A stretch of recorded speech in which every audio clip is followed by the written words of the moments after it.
Hello, so in this video I'm going to briefly review the Mишeля Tomasa method.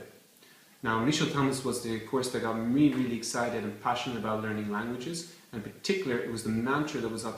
the back of the box that was no repetition, no drills, no homework. And I used Mишeля Tomasa when I started to learn Italian, Spanish and Russian, for example.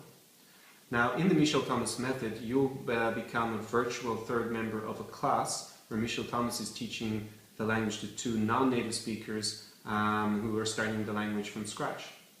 So Mишeля Tomasa on the recordings, or Mишeля Tomasa method when it's with other teachers in the other languages, they will break the language down to its component parts and then give you explanations about how to build up the language using these smaller building blocks, and also things that maybe are cognates between your native language and the target language.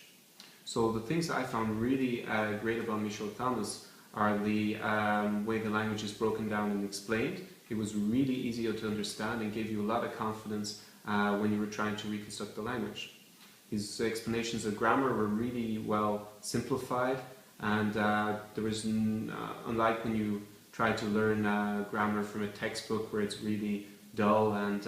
long-winded, he found ways of giving you like shortcuts and made it really interesting, which helped you in the learning process.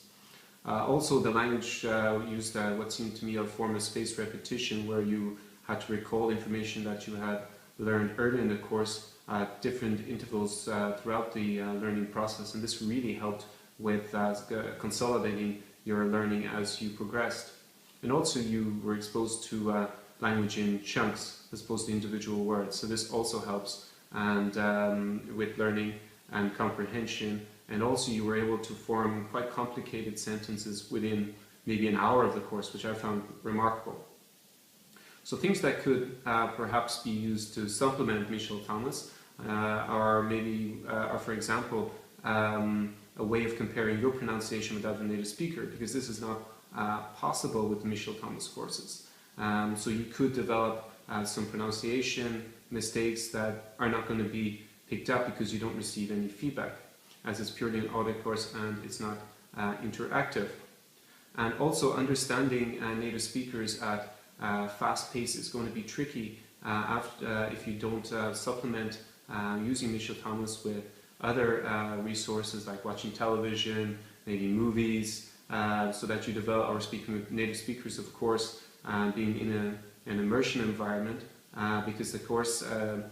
uses non-native speakers and it allows you to build up the language, but when you are exposed to it at a high pace, it sometimes can be a little bit difficult to understand. So Mишeля Tomasa was the course that got me really excited and interested in learning multiple languages, and I hope that it will do the same for you if you choose to use the product.